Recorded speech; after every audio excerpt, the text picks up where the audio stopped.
സുവിശേഷത്തിൻ തീതെളിച്ചം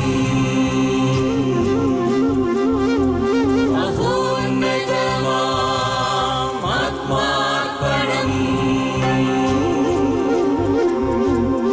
വചനം സത്യം ജീവദായകം വചനം സത്യം ജീവദായകം വചനം സത്യം ജീവദായകം.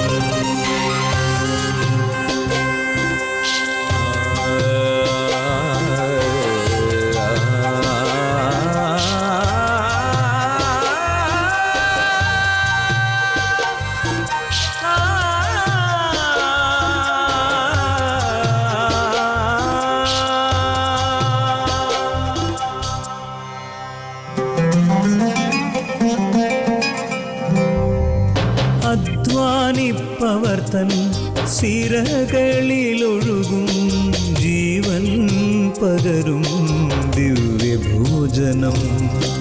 അധ്വാനിപ്പവർത്തൻ സിരകളിലൊഴുകും ജീവൻ പകരും ദിവ്യഭോജനം.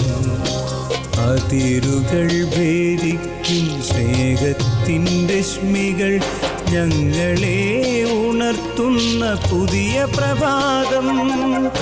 അതിരുകൾ ഭേദിക്കും സ്നേഹത്തിൻ രശ്മികൾ ഞങ്ങളെ ഉണർത്തുന്ന പുതിയ പ്രഭാതം. മന്ന മന്ന മന്ന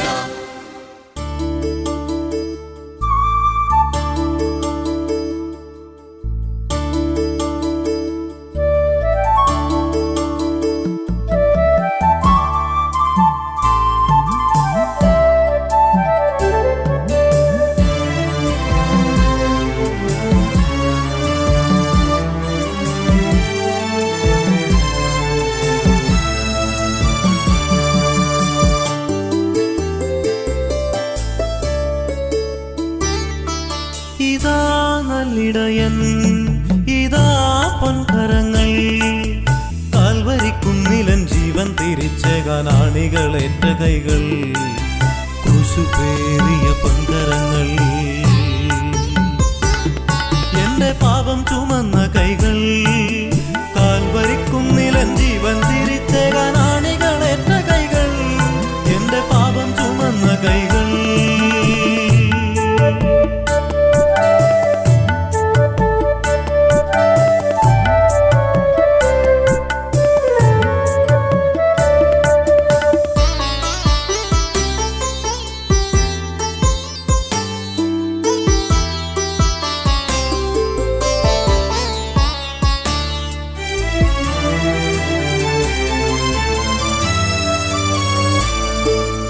വചനം അരുളും അധരം, രക്ഷതൻ മൊഴി തൂകുമധരം. വചനം അരുളും അധരം, രക്ഷതൻ മൊഴി തൂകുമധരം. കാറ്റിനെ ശാസിക്കും മൃതരെയുയിർപ്പിക്കും, കാറ്റിനെ ശാസിക്കും മൃതരെയുയിർപ്പിക്കും, അനവദ്യമാം നിന്റെ അധരം, അഭിവന്യമാം നിന്റെ മൊഴികൾ. ഇതാ നല്ലിടയൻ, ഇതാ പൊൻകരങ്ങൾ, കാൽവരിക്കുന്നിലൻ ജീവൻ തിരിച്ചേകാനാണികളേറ്റ കൈകൾ, ക്രൂശുപേറിയ പൊൻകരങ്ങൾ, എന്റെ പാപം ചുമന്ന കൈകൾ, കാൽവരിക്കുന്നിലൻ ജീവൻ തിരിച്ചേകാനാണികളേറ്റ കൈകൾ, എന്റെ പാപം ചുമന്ന കൈകൾ.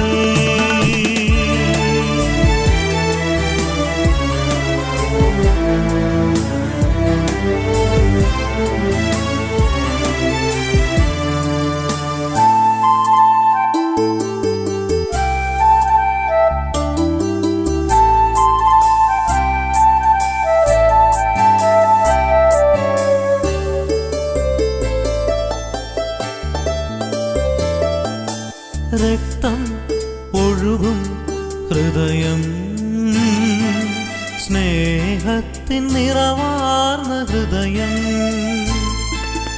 രക്തം ഒഴുകും ഹൃദയം, സ്നേഹത്തിൻ നിറവാർന്ന ഹൃദയം. പാപിയെ ഏറ്റിടും പാപങ്ങൾ നീക്കിടും, പാപിയെ ഏറ്റിടും പാപങ്ങൾ നീക്കിടും പാവനമായുള്ള ഹൃദയം. പരിശുദ്ധമാം തവ സ്നേഹം, ഇതാ നല്ലിടയൻ, ഇതാ പൊൻകരങ്ങൾ. കാൽവരിക്കുന്നിലൻ ജീവൻ തിരിച്ചേകാൻ ആണികളേറ്റ കൈകൾ, ക്രൂശുപേറിയ പൊൻകരങ്ങൾ. എന്റെ പാപം ചുമന്ന കൈകൾ, കാൽവരിക്കുന്നിലൻ ജീവൻ തിരിച്ചേകാൻ ആണികളേറ്റ കൈകൾ. എന്റെ പാപം ചുമന്ന കൈകൾ, എന്റെ പാപം ചുമന്ന കൈകൾ, എന്റെ പാപം ചുമന്ന കൈകൾ.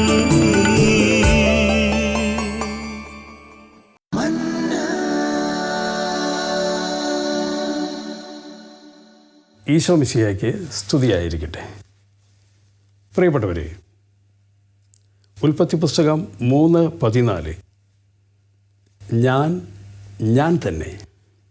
ചോദ്യം മോശയുടേതായിരുന്നു, ഉത്തരം ദൈവത്തിൻ്റേതും. ചോദിച്ചത് ദൈവത്തിൻ്റെ പേരാണ്, പ്രതീക്ഷിച്ചതും ഒറ്റവാക്കിലുള്ള ഒരു മറുപടി ആയിരിക്കാം. നമ്മളും ഒരുപക്ഷെ അതൊക്കെ തന്നെയാണ് പ്രതീക്ഷിച്ചത്. പക്ഷേ ഉത്തരം ഒരു വാചകമായിരുന്നു, ഞാൻ തന്നെ. I am who I am. എന്താണ് ഈ പേരിൻ്റെ ഒരു പ്രത്യേകത എന്ന് ചോദിച്ചാൽ, ചിലപ്പോഴൊക്കെ നമ്മൾ പറയാറുണ്ട്, അവൻ്റെ പേര് പോലെ തന്നെയാണ് അവൻ്റെ സ്വഭാവവും എന്ന് പറഞ്ഞതുപോലെ, ഈ പേര് സൂക്ഷ്മതയോടെ നമ്മൾ നിരീക്ഷിച്ചു കഴിഞ്ഞാൽ ദൈവത്തിൻ്റെ മൗലികമായ സ്വഭാവങ്ങളിലെ ഏറ്റവും പ്രകടമായ ഒരു സ്വഭാവ വൈശിഷ്ട്യമാണ് നമ്മളിവിടെ കാണുന്നത്. ഞാൻ തന്നെയാണ്. ഇന്നലെയും ഇന്നും നാളെയും ഞാൻ തന്നെ. എനിക്കൊരു മാറ്റമില്ലെന്നേ. ദൈവം ഞാൻ തന്നെയാണ്. മാറ്റങ്ങളില്ലാത്തവനാണ് ദൈവം. നമ്മളോ മാറ്റങ്ങളുടെ മനുഷ്യരാണ് നമ്മൾ ഓരോരുത്തരും. അപ്പോൾ ദൈവത്തിൻ്റെ സ്വഭാവമാണ് ദൈവത്തിൻ്റെ ഈ പേരിൽ പ്രകടമാകുന്നത്. ഞാൻ തന്നെ. ഈ ചോദ്യം ഇനി നമുക്ക് നമ്മോട് തന്നെ ചോദിക്കാം. നാം തന്നെയാണോ? ഞാൻ തന്നെയാണോ എന്ന് വെച്ച് കഴിഞ്ഞാൽ, ഞാൻ ആരായിരുന്നിരിക്കണം, ആ വ്യക്തി തന്നെയാണോ ഇപ്പോൾ ഞാൻ? ഒന്നുകൂടെ വ്യക്തമായി പറഞ്ഞാൽ, ദൈവത്തിൻ്റെ പദ്ധതി പ്രകാരമുള്ള ആ വ്യക്തി തന്നെയാണോ ഇപ്പോൾ ഞാൻ? അതോ ഞാൻ ഇനിയും മാറേണ്ടതുണ്ടോ? ഈ ചോദ്യത്തിനാണ് നമ്മൾ ഉത്തരം കണ്ടെത്തേണ്ടത്. എൻ്റെ ഈ മുഖം, അത് ശരിക്കും ഞാനായിരിക്കേണ്ട ഒരു വ്യക്തിയുടെ മുഖം തന്നെയാണോ, അതോ ഒരു പൊയ്മുഖമാണോ? നമുക്കറിയാം, ഗലീലി കടലിലെ തിരമാലകളോട് മല്ലടിച്ച് വിയർപ്പൊഴുക്കി മീൻ പിടിച്ച് നടന്ന പത്രോസ് എന്ന് പറയുന്ന മുക്കുവൻ ഒരിക്കലും സ്വപ്നത്തിൽ പോലും വിചാരിച്ചു കാണില്ല ഈ ലോകത്തെ നയിക്കേണ്ട സഭയുടെ ആദ്യത്തെ മാർപ്പാപ്പയാകുമെന്ന്. അദ്ദേഹത്തിന് അറിയില്ല ഞാൻ ആരാണെന്ന്. യേശു എന്ന വ്യക്തിത്വത്തെ, യേശു എന്ന രക്ഷകനെ അവൻ കണ്ടുമുട്ടിയപ്പോൾ അവന് മനസ്സിലായി, ഇതല്ല ഞാൻ. ദൈവം തിരഞ്ഞെടുത്ത പത്രോസ് ഇതല്ല.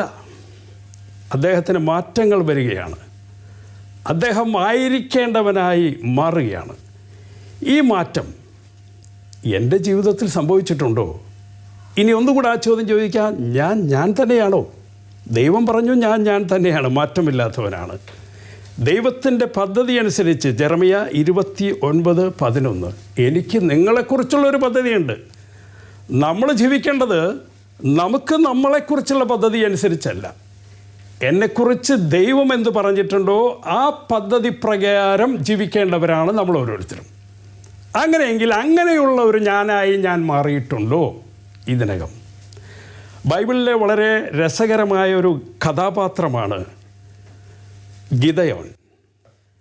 ന്യായാധിപന്മാരുടെ പുസ്തകത്തിൽ 6-ാം അധ്യായത്തിലാണ് ഗിദെയോൻ എന്ന് പറയുന്ന ആ കഥാപാത്രം കടന്നു വരുന്നത്. അദ്ദേഹം കുറേ ഗോതമ്പിൻ്റെ കറ്റകളുമൊക്കെ ആയിട്ട് ഒരു മുന്തിരിച്ചക്കിൻ്റെ അടുത്തേക്ക് വരികയാണ്. അദ്ദേഹത്തിൻ്റെ പണി എന്താ വെച്ച് കഴിഞ്ഞാൽ പാത്തും പതുങ്ങിയും ആരെയൊക്കെയോ ഭയപ്പെട്ട് ഈ മുന്തിരിച്ചക്കിലിട്ട് ഗോതമ്പ് മെതിക്കുകയാണ് അദ്ദേഹത്തിൻ്റെ ഉദ്ദേശം. കാരണമുണ്ട്, അവർ മിദിയാൻകാരുടെ അടിമകളായിരുന്നു. എന്ന് വെച്ച് കഴിഞ്ഞാൽ മിദിയാൻകാർ അവരെ ജീവിക്കാൻ സമ്മതിക്കുകയില്ല. വിത്ത് വിതച്ചാൽ ആ വിത്ത് കൊണ്ടുവന്ന് നശിപ്പിച്ച് കളയും. കൊയ്ത്തിന് പോയാൽ അതും നശിപ്പിക്കും. മെതിച്ചാലും പൊടിച്ചാലും ഒക്കെ നശിപ്പിച്ച് കളയുക. എങ്ങനെയെങ്കിലും ഇസ്രായേൽ ജനത്തെ പീഡിപ്പിച്ച് നശിപ്പിക്കുക എന്നുള്ള ഏക ലക്ഷ്യത്തോടു കൂടിയാണ് മിദിയാൻകാർ ഇസ്രായേലിനെ വളഞ്ഞിരിക്കുന്നത്. അതുകൊണ്ട് തന്നെയാണ് ഗിദെയോൻ ആരും കാണാതെ ശബ്ദമൊന്നും വയ്ക്കാതെ, മുന്തിരിച്ചക്കാകുമ്പോൾ കുഴപ്പമില്ലല്ലോ, അധികം ബഹളം ശബ്ദമൊന്നും ഉണ്ടാവില്ല, അവിടെ ഇട്ട് ഗോതമ്പ് മെതിക്കുകയാണ്. അപ്പോൾ ദൈവത്തിൻ്റെ ദൂതൻ ഒരു മനുഷ്യൻ്റെ രൂപത്തിൽ പ്രത്യക്ഷപ്പെട്ടുകൊണ്ട് ഗിദെയോനെ അഭിസംബോധന ചെയ്യുകയാണ്. ധീരനും ശക്തനുമായ മനുഷ്യ. ഗിദെയോൻ പകച്ചുപോയി. ആരെയാണ് ഈ വിളിക്കുന്നത്? ഞാനാണെങ്കിൽ നിസ്സാരനാണ്, ഭീരുവാണ്, പേടിത്തൊണ്ടനാണ്. എന്നെയാണോ ഈ വിളിക്കുന്നത്? അദ്ദേഹം ചുറ്റും തിരിഞ്ഞു നോക്കുകയാണ്. അങ്ങനെ ഒരു മനുഷ്യൻ ഇവിടെ ഉണ്ടോ? ഇതിൻ്റെ ഇംഗ്ലീഷ് ട്രാൻസ്ലേഷൻ കണ്ടത് mighty warrior of the lord, ദൈവത്തിൻ്റെ ധീരനായ പോരാളി എന്നാണ് ദൂതൻ ഗിദെയോനെ നോക്കി അഭിസംബോധന ചെയ്യുന്നത്. ഗിദെയോന് കാര്യം മനസ്സിലായില്ല. ഗിദെയോൻ പറഞ്ഞു, ഞാൻ അത്ര ധീരനൊന്നുമല്ല, ഞാനൊരു പേടിത്തൊണ്ടനാണ്, ഞാനൊരു നിസ്സാരനാണ്, ഒന്നിനും കൊള്ളാത്തവനാണ്. അപ്പോൾ ദൂതൻ വ്യക്തമാക്കി കൊടുത്തു, അതൊക്കെ നിൻ്റെ കാഴ്ചപ്പാടാണ്, അത് സമൂഹത്തിൻ്റെ കാഴ്ചപ്പാടാണ്. പക്ഷെ ദൈവത്തിൻ്റെ കാഴ്ചപ്പാടിൽ നീ ധീരനും ശക്തനുമായ മനുഷ്യനാണ്. ഇസ്രായേൽ ജനത്തെ മിദിയാൻകാരുടെ അടിമത്തത്തിൽ നിന്നും മോചിപ്പിക്കുന്ന ധീരനായ പോരാളിയാണ് നീ. ഇസ്രായേൽ ജനത്തിൻ്റെ നേതാവാണ്. ഗിദെയോന് കാര്യം പിടികിട്ടിയില്ല. ദൈവദൂതനെല്ലാം വ്യക്തമാക്കി കൊടുത്തു. ഇതാണ് ദൈവത്തിന് നിന്നെക്കുറിച്ചുള്ള പദ്ധതി, നീ അവിടേക്ക് വളരണം. അപ്പോൾ ഗിദെയോന് ഏറെക്കുറെ കാര്യങ്ങളൊക്കെ വ്യക്തമായപ്പോൾ ഗിദെയോന് ആദ്യത്തെ അസൈൻമെൻറ്റ് കൊടുക്കുകയാണ്. ആദ്യത്തെ ടാസ്ക്, നീ അപ്പൻ്റെ വിഗ്രഹങ്ങളൊക്കെ അടിച്ച് പൊടിച്ച് തകർത്ത് കളയണം. ഗിദെയോന് ഉള്ളിൽ പേടിയുണ്ട്. കാരണം എന്താണെന്ന് വെച്ച് കഴിഞ്ഞാൽ ഇതാണ് അപ്പൻ ഉണ്ടാക്കിയ വിഗ്രഹങ്ങൾ തന്നെയാണെങ്കിലും ഇത് ജനങ്ങൾ വിശ്വസിക്കുന്ന ആ ബലിപീഠമൊക്കെ ജനങ്ങളുടെയാണ്. ഇദ്ദേഹം ഉണ്ടാക്കി വിൽക്കുന്നു, ജനങ്ങൾ അവിടെ വന്ന് ബലി അർപ്പിക്കുന്നു. ബാൽദേവനിൽ വിശ്വസിക്കുന്ന ഒരുപാട് യഹൂദ ജനം ഒന്നുണ്ടായിരുന്നു. അപ്പോൾ അവരുടെയൊക്കെ എതിർപ്പ് നേരിടേണ്ടി വരും. അത്രമാത്രം ധൈര്യമൊന്നും ഗിദെയോനില്ല. അപ്പോൾ ഗിദെയോൻ പക്ഷേ ദൂതൻ വെളിപ്പെടുത്തി കൊടുത്ത സത്യങ്ങളിൽ വിശ്വസിച്ചു. യാഥാർത്ഥ്യങ്ങൾ മനസ്സിലായപ്പോൾ ഗിദെയോൻ അതിന് തയ്യാറാവുകയാണ്. ഇത് നമ്മുടെ ജീവിതവുമായി അല്പം ബന്ധമുണ്ട്. ദൈവം നമ്മളെ തിരഞ്ഞെടുത്തു, ദൈവം നമ്മളെ നവീകരണത്തിലേക്ക് കൊണ്ടുവന്നു. അവിടെ പ്രാർത്ഥിച്ച് ഇരുന്നിട്ട് വർഷങ്ങൾ കുറേയായി. അങ്ങനെ ഇരിക്കാനല്ല ദൈവം നമ്മളെ തിരഞ്ഞെടുത്തത്. നമുക്ക് ഓരോരുത്തർക്കും പ്രത്യേക പ്ലാനുകളുണ്ട്, ദൈവത്തിനൊരു പദ്ധതിയുണ്ട്. ഒരുപക്ഷെ ഒരു വചന പ്രഘോഷകനായിട്ടായിരിക്കാം ദൈവം നിന്നെ തിരഞ്ഞെടുത്തത്, അല്ലെങ്കിൽ ഒരു കൗൺസിലറായിട്ടായിരിക്കാം, അല്ലെങ്കിൽ ഒരു രോഗശാന്തി നൽകുന്ന ശുശ്രൂഷകനായിട്ടായിരിക്കാം. ദൈവത്തിൻ്റെ രാജ്യത്തിന് വേണ്ടി പ്രവർത്തിക്കുന്ന ധീരനും ശക്തനുമായ പോരാളികളാണ് നമ്മൾ ഓരോരുത്തരും. ഇതാണ് ദൈവത്തിന് നമ്മളെക്കുറിച്ചുള്ള പദ്ധതി. പക്ഷേ ഗിദെയോന് കൊടുത്തതുപോലെ നമുക്കും ചില അസൈൻമെൻറ്റ്സൊക്കെ ലഭിച്ചിട്ടുണ്ട്, ചില ഉത്തരവാദിത്തങ്ങൾ. ആ ടാസ്കുകൾ നമ്മൾ ഏറ്റെടുത്തിട്ടുണ്ടോ? ഗിദെയോൻ പേടിച്ചിട്ടാണെങ്കിൽ പോലും ആ ഉത്തരവാദിത്തം ഏറ്റെടുത്തു. അദ്ദേഹം എന്ത് ചെയ്തെന്നറിയാമോ? എല്ലാവരും ഉറങ്ങിക്കിടക്കുന്ന സമയത്ത്, അപ്പോൾ എന്നെ പേടിയില്ലല്ലോ, രാത്രി സമയത്ത് പോയി ആദ്യം അപ്പനുണ്ടാക്കിയ ബാലിൻ്റെ വിഗ്രഹങ്ങളൊക്കെ അടിച്ച് തകർത്ത് കളഞ്ഞു. അതിനുശേഷം പുറത്തു പോയി എല്ലാ ബലിപീഠങ്ങളും അങ്ങ് തകർത്ത് കളഞ്ഞു. വീട്ടിൽ പോയി സുഖമായിട്ട് കിടന്നുറങ്ങി. നേരം വെളുത്തപ്പോൾ ജനങ്ങളൊക്കെ യോവാഷിൻ്റെ വീട്ടുപടിക്കൽ ഒരുമിച്ച് കൂടിയിരിക്കുക. യോവാഷേ, മോനെ ഇറക്കി വിടങ്ങട്. യോവാഷ് കാര്യം തിരക്കി. മോൻ ചെയ്തു വെച്ചിരിക്കുന്ന പണി അയാൾക്ക് മനസ്സിലായി. വിഗ്രഹങ്ങളൊക്കെ ബലിപീഠങ്ങളൊക്കെ അടിച്ച് തകർത്തിരിക്കുക. ഈ സമയത്ത് മോനെ പുറത്ത് വിട്ട് കഴിഞ്ഞാൽ എന്താ സംഭവിക്കുകയെന്ന് യോവാഷിനറിയാം. അദ്ദേഹം അവിടെ ഒരു ബുദ്ധി പ്രയോഗിക്കുകയാണ്. നിങ്ങളെന്തിനാ അവനോട് മത്സരിക്കാൻ പോകുന്നത്? അദ്ദേഹം, എൻ്റെ മകൻ, ഇപ്പോൾ ബാലിൻ്റെ ശത്രുവാണ്. ബാലിൻ്റെ ശത്രുവിനോട് നിങ്ങൾ പോരാടിയാൽ നാളെ നേരം വെളുക്കുമ്പോൾ നിങ്ങളാരും ഉണ്ടാവില്ല.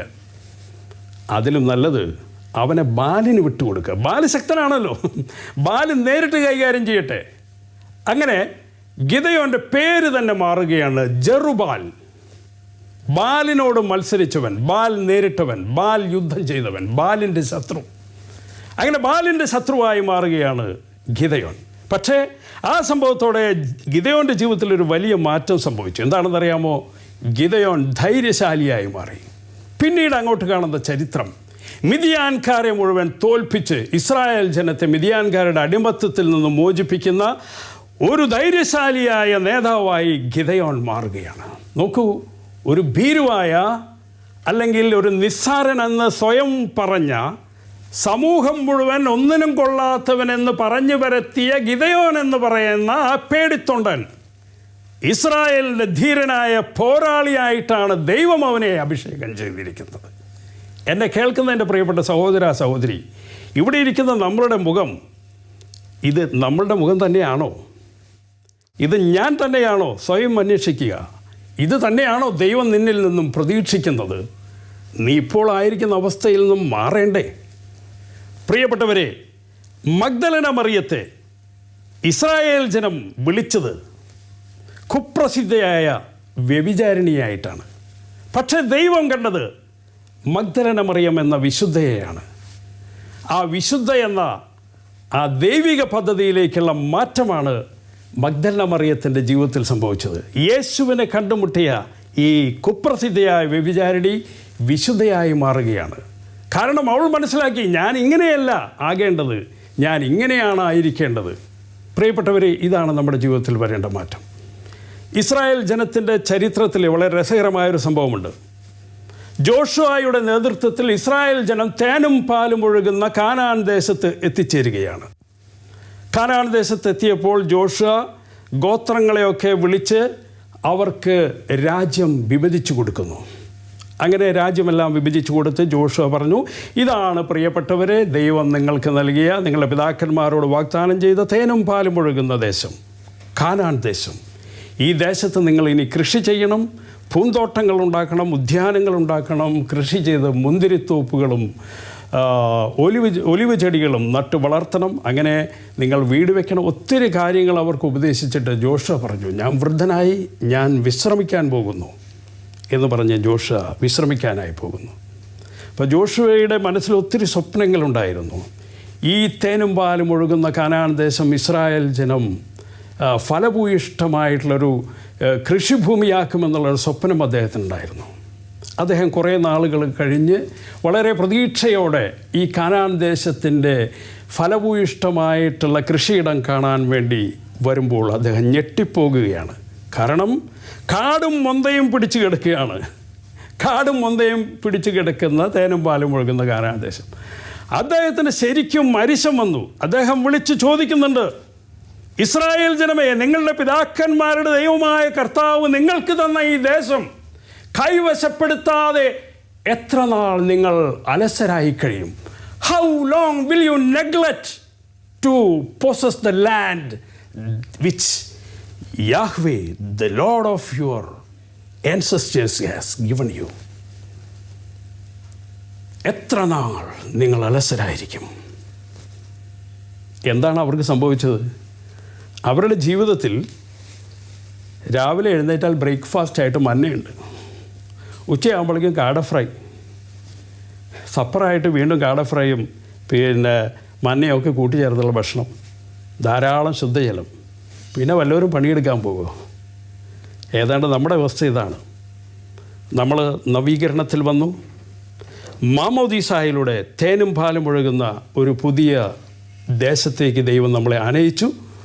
കൂതാശകളാകുന്ന അവകാശമായി തന്ന രാജ്യം നമ്മുടെ കയ്യിലെടുത്തു തന്നു. എത്ര നമ്മൾ കൊയ്തു, എത്ര നമ്മൾ പണിതു, എത്ര ആത്മാക്കളെ നമ്മൾ നേടി, ദൈവരാജ്യം നമ്മൾ പടർത്തിയോ? ഭാരതത്തിൻ്റെ അവസ്ഥ എന്താണ്? ഭാരത സഭയുടെ മുഖം ദൈവം പ്രതീക്ഷിച്ച മുഖം തന്നെയാണോ?